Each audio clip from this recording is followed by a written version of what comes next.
saya akan memaparkan satu persoalan yang sekarang ini menggejala di kalangan masyarakat kita dan boleh dikatakan menjadi satu penyakit akidah, yaitu akidah pluralisme, yaitu menyamakan semua agama dalam rangka untuk menciptakan toleransi, untuk menciptakan perdamaian. Ada pihak-pihak tertentu yang beranggapan bahwa seluruh agama harus dipersamakan, seluruh agama harus dianggap benar. Tidak boleh satu agama pun mengklaim bahwa agamanya lah yang benar. Anggapan ini kedengaran secara sepintas memang sepertinya baik, tetapi kalau kita mau jujur dengan logika dan pikiran kita yang sehat, maka pasti kita akan menemukan bahwa pernyataan itu pasti tidak benar, salah sama sekali. Untuk itu mari kita telusuri tema ini dengan menunjukkan bukti-bukti yang insya Allah dapat kami pertanggungjawabkan di hadapan Allah dan di hadapan siapapun. Yang pertama, ada pernyataan bahwa semua agama benar dan baik. Yang pertama akan timbul pertanyaan adalah, apa itu benar? Di dalam dunia filsafat, para pakar sudah mengemukakan dua macam teori. Yang pertama teori korespondensi dan teori koherensi. Di dalam teori-teori itu dikatakan bahwa kebenaran adalah sesuainya pernyataan dengan kenyataan. Berarti pernyataan itu merupakan satu konstatasi, satu kalimat yang bisa mengandung kebenaran maupun kebohongan. Bukan dalam bentuk pertanyaan, tetapi benar-benar pernyataan. Nah, setelah dicek sesuai, maka berarti pernyataan itu benar. Misalnya kita mengatakan bahwa Presiden Republik Indonesia ya, dari tahun 2000 sampai tahun 2004 adalah Profesor Habibie, yang berarti itu tidak benar. Ya, tidak benar, tidak sesuai dengan kenyataan. Kemudian juga pernyataan yang benar itu bisa dilacak melalui persesuaiannya dengan pernyataan lain yang sudah diakui kebenarannya. Misalnya bekas Perdana Menteri ya almarhum Bhutto, itu adalah bekas Perdana Menteri Pakistan. Dia adalah ayah daripada Benazir Bhutto dan itu sudah diakui kebenaran. Nah, kemudian ada pernyataan lain bahwa Bhutto mempunyai seorang atau mempunyai anak perempuan. Nah, itu berarti pernyataan itu benar. Ini di dalam teori-teori tentang masalah kebenaran. Nah, dengan teori ini marilah kita cek, saudara sekalian, apa benar bahwa semua agama itu benar. Kemudian juga ada yang mengatakan bahwa semua agama itu baik. Apa itu baik? Kalau benar tadi, kita berada ya dalam masalah kebenaran, kita berada pada dunia logika dan fakta. Tetapi di dalam masalah baik dan buruk, kita berada di dalam dunia etika. Dan di dalam dunia etika ini kita hanya punya hati nurani, dan kadang-kadang memang kita bingung untuk menentukan tentang masalah baik dan buruk. Siapapun, profesor manapun yang akan kita tanya perbuatan yang bagaimana yang baik, maka pasti profesor itu akan bingung. Maka lahirlah berbagai macam teori tentang masalah baik dan buruk. Ada teori hedonisme yang mengatakan bahwa yang baik itu adalah segala yang enak. Ada teori pragmatisme yang mengatakan bahwa yang baik itu adalah yang menguntungkan. Ada lagi teori idealisme. Kemudian ada lagi yang mengatakan bahwa perbuatan yang baik itu adalah yang sesuai dengan warisan nenek moyang. Inilah nativisme. Walhasil 100 profesor kita tanya akan menghasilkan 101 teori tentang kebenaran. Disitulah kelemahan manusia untuk menentukan mana yang baik dan mana yang buruk. Oleh sebab itu, maka manusia itu butuh petunjuk. Dalam hal ini Allah menurunkan agama.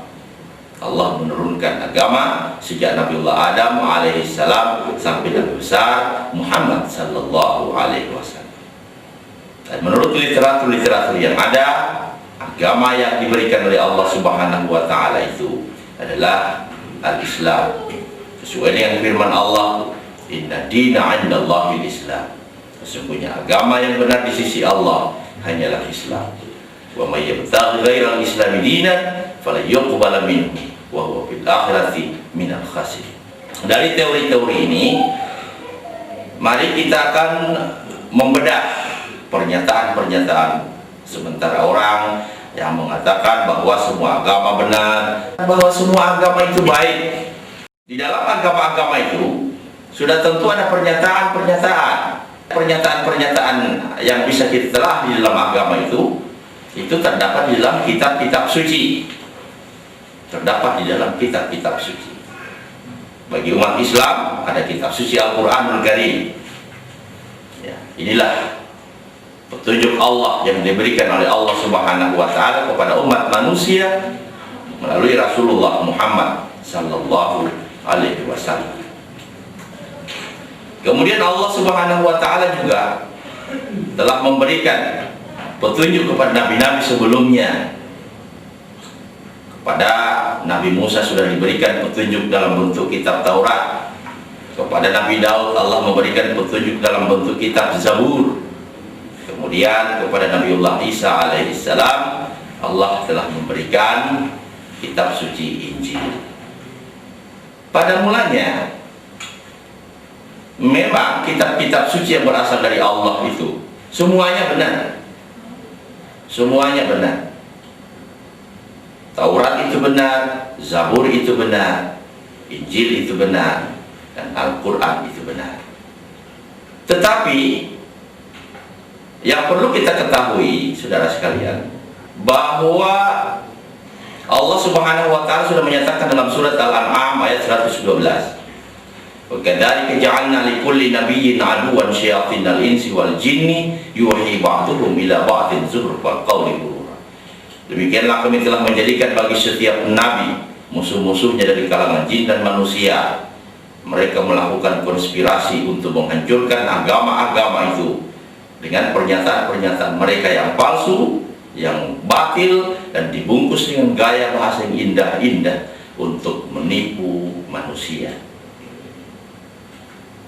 Alhamdulillah, Al-Quran dipelihara oleh Allah Subhanahu wa taala dengan pernyataannya, "Inna nahnu nazzalna dzikra wa inna lahu lahafizun." Sesungguhnya kami telah menurunkan Al-Quran dan kamilah yang menjaga Al-Quran itu.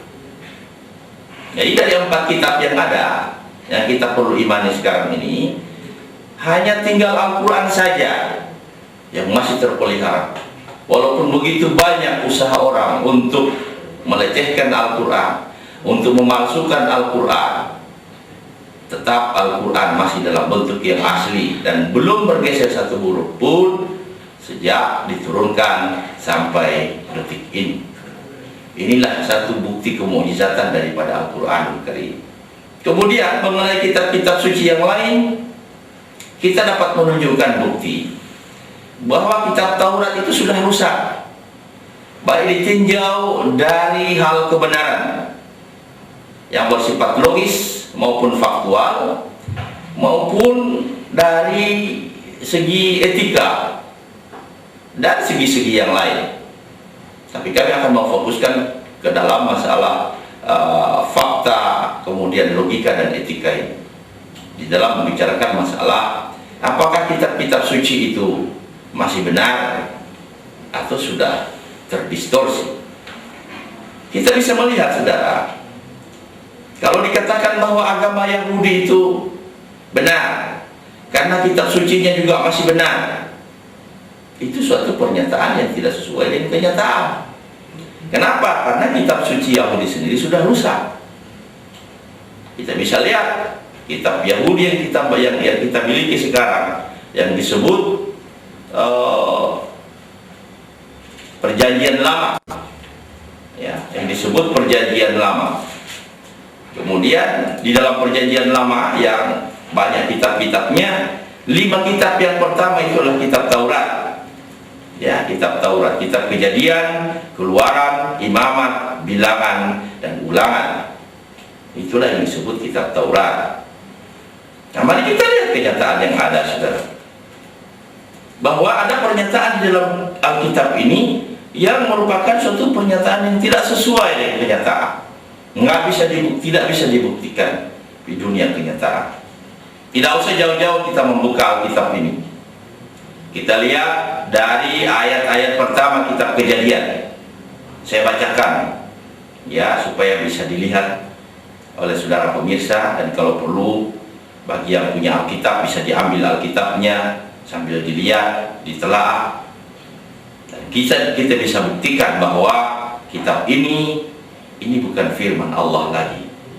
Ini adalah mitos-mitos Romawi yang sudah berkembang pada saat itu, yang kemudian menyusul ke dalam ayat-ayat suci ini, dan kemudian sekarang diakui sebagai satu kebenaran dan terbukti secara ilmiah bahwa itu satu kebatilan. Kita lihat di dalam kitab Kejadian pasal 1 ayat 1. Pada mulanya Allah menciptakan langit dan bumi. Bumi belum berbentuk dan kosong, gelap gulita menutupi samudra raya, dan roh Allah melayang-layang di atas permukaan air.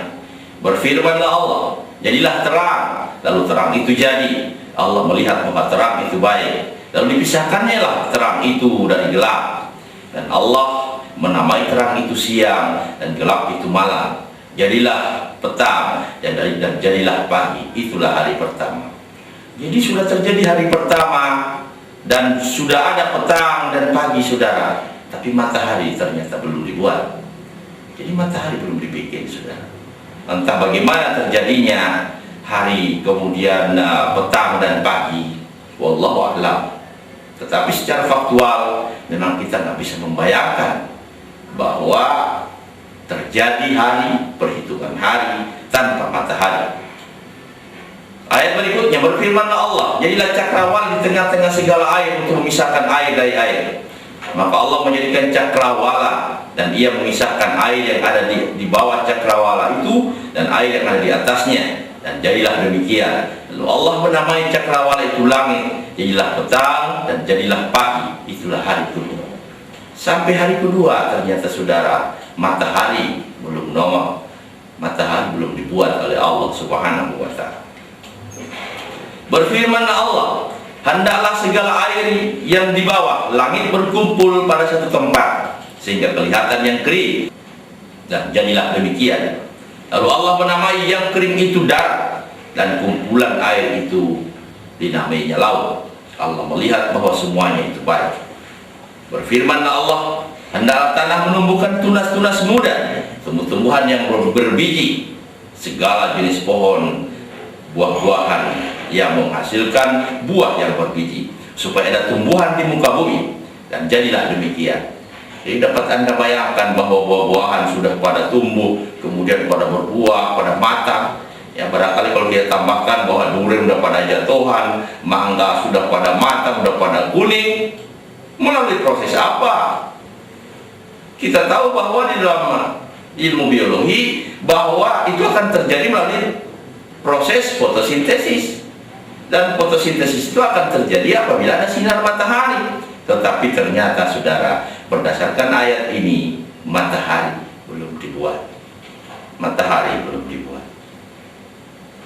Nah, tanah itu menumbuhkan tunas-tunas muda, segala jenis tumbuh-tumbuhan yang berbiji, dan segala jenis pohon-pohonan yang menghasilkan buah yang berbiji. Allah melihat bahwa semua itu baik. Jadilah petang dan jadilah pagi. Itulah hari ketiga. Sampai hari ketiga, saudara, ternyata matahari belum juga nongol, belum dibuat oleh Allah. Kapan matahari dibuat? Nah, pada ayat ke-14 dikatakan, berfirmanlah Allah, jadilah benda-benda penerang pada cakrawala untuk memisahkan siang dan malam. Loh, lalu yang 3 hari yang lalu dipisah pakai apa, saudara? Siang dan malam sudah 3 hari lewat. Baru hari keempat dipisahkan, diciptakan matahari yang akan memisahkan siang dan malam. Ya, biarlah benda-benda penerang itu menjadi tanda yang menunjukkan masa-masa yang tetap dan hari-hari dan tahun-tahun. Jadi yang memang menjadikan ada hari-hari, ada tahun-tahun adalah matahari. Lalu yang 3 hari yang sudah dilewati tanpa matahari itu dihitung berdasarkan apa?